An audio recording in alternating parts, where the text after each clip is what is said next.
Welcome. My name is Shara Johnson and I am the Canvas enthusiast. And in this video, we are going to talk all about the Canvas calendar. We are going to show you from an instructor's perspective and wrap this video up with a little bird's eye view of a student's perspective. Let's get started. To get to the Canvas calendar, look at the very far left-hand side of your screen on the global navigation. You're going to find it between the inbox and your courses button in your global nav. I'm going to go ahead and navigate to calendar here. And when we get into this space, it's broken up into a few parts. The main part, obviously, is the grid that represents the monthly view. On the very top, you'll notice that we have some options. We can navigate to today, we can go to previous months and forward up to new months, so we can go back and forth. In addition, we have the ability to change the view of how we see our calendar. So we can see it in the week view. I don't care for this, but some do. Or the agenda view, which I do like. Students really like this because it allows them to chunk the content. And we can also see this in the month view, which is my preference. Now, if you're seeing your events look very, very stubby and they're not wrapping, in your course settings, in your feature options, you can actually have it wrap. Or maybe your Canvas admin has turned that on for you, but you do have the ability to wrap it so that you have your whole item name shown in the calendar. Just FYI. Okay, so these items that you see in front of you, these are not things that I created from the calendar. I actually created them when I built my modules inside of Canvas. The beautiful part about Canvas is I gave them a due date and it automatically shows up on my calendar. And it automatically shows up on my students' calendar, which I really like. Some of these are assignments, and you can also have events. You can also have discussions and quizzes on your calendar as well. Now, one of the things I want you to focus your attention to is on the right-hand side, you're going to see that there is a legend, essentially, of all of the different calendars that you are enrolled in, either as a student or a teacher. And notice there are some colors in front of them, and that helps us to differentiate what we're seeing in the main space. So if I don't want to see all of this, I can turn some of this off so that I'm only seeing a few things. I can turn things on and off. If the colors are very similar and I need to make sure that they're different, I can change the color to the right-hand side by selecting a new color from the picker. Now, I do want them to be different because when I look at my main space, I want to be able to differentiate what is actually algebra and what is actually my EDU 275 class that I'm teaching. Now, at the top of that legend, you'll also notice there is a Shara Johnson calendar or your own personal calendar. That is for you only to put reminders. If you need to put some notes to yourself, you have the ability to do that. That is for your eyes only. Now, one of my favorite things about the calendar is that I can change my mind, and I often do that. I can say, you know, this assignment that I thought was going to be due on the 23rd, it's actually going to be due on the 25th. I can drag and drop that assignment due date, and it actually changes for every student in my course in a matter of a second. Now, be careful. You don't want to drag and drop and drag and drop and drag and drop, because if students have notifications on, that tells them to know when a due date has changed. They might be getting multiple notifications. So be sure when you drag and drop to a new date that you're pretty sure about it before you make the move. But I do love that feature. Now, I can create assignments and events directly from this space as well. So let's say, for example, on the 24th, we're going to have an event. We're going to start our map testing on the 24th. So I'm going to simply click in the cell, or I can go up here to the very far right-hand side to the plus sign. I'm going to go ahead and click on the 24th, and you'll notice that I have a few options populate. Number one, I can create an event, and that's what we're talking about right now. I'm going to create an event that says map testing window. And I want to put on my calendar the dates that we will be testing in my algebra class.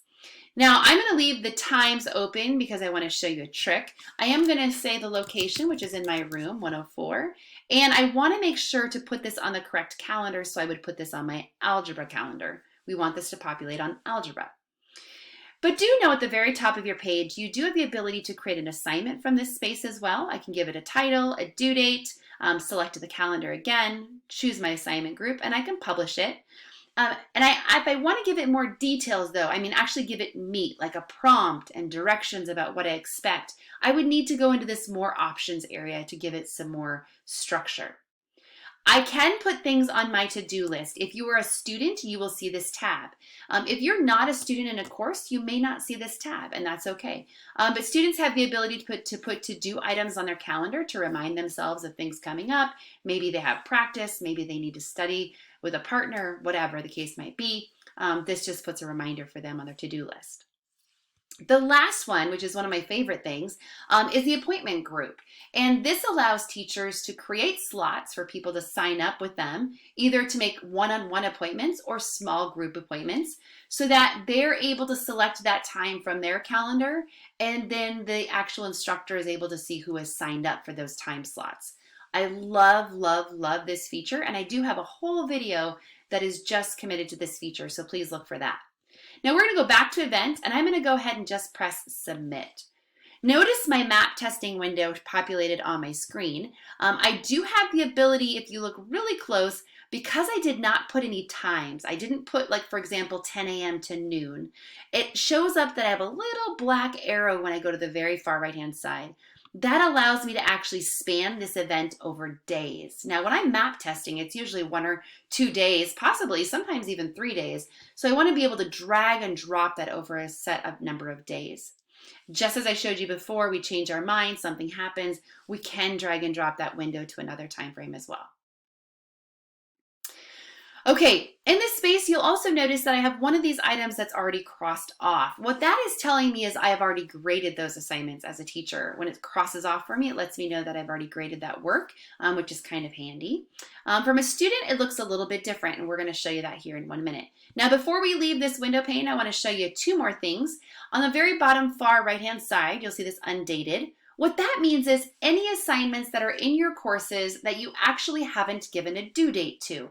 So for example, if I wanted to bring my Unit 1 Lesson 1 comprehension quiz on my calendar, I can literally drag and drop that. Or my solving equations quiz, we can drag and drop that onto my course calendar. The last thing is this calendar feed. This allows you to push all of your Canvas things out to other calendars, for example, Google Calendar and iCal. However, do know this is a one-way street, so you can definitely push those items out, but you can't bring your items in. So Canvas calendar items can go out to those other calendars, but no, it only works one way. Canvas will push those out for you. Now, before I leave you to this space, I just wanted to show you that there are different icons that indicate different things. For example, this is an assignment. This is a quiz. We also have a speech bubble that represents a discussion and a page that represents a page in Canvas, which is like for information. And this one is an event, which means we want somebody to show up for something. We don't necessarily expect them to complete anything. So those are the different icons. Okay, that's a lot in a short amount of time, but I want to show you what the student sees. So I'm going to go ahead and show you the kids' perspective here quick. Now, this is a student's view of the calendar, and notice they also have their own personal calendar. We have Pebbles Flintstone up here. She has her own personal, and notice she's enrolled in a couple of courses. She can also turn them off and on just as we could as instructors, and they also have the ability to view their window in different ways. Like I mentioned before, a lot of students really like the agenda view, but they have the ability to look at it from a month's perspective and a week's perspective as well. Now, I mentioned the crossing out earlier for instructors. If you look closely, you'll see that Pebbles has a few things that are crossed off. She has 1.1 assignment and her 1.2 assignment crossed out. What that indicates to me is that she has done that work. It is a file upload assignment, or the teacher had them create a text box, or they had to do something, and the student completed that work, and so Canvas crossed that off for them. Now, this one on the 18th, notice it's not crossed off. So Pebbles still needs to work on this assignment, and she can actually open that by selecting it, and she can get directly to the assignment from here if she so chooses to. Now, one thing you have to know about the crossing off of the dates. One of the submission types for an assignment is no submission or on paper. If that is selected, then the date, when it passes, when the due date passes, that's when the item will be crossed off. Because there is no actually submission to trigger that crossing out on the calendar, it has to go by the date it is due, just so that you're aware.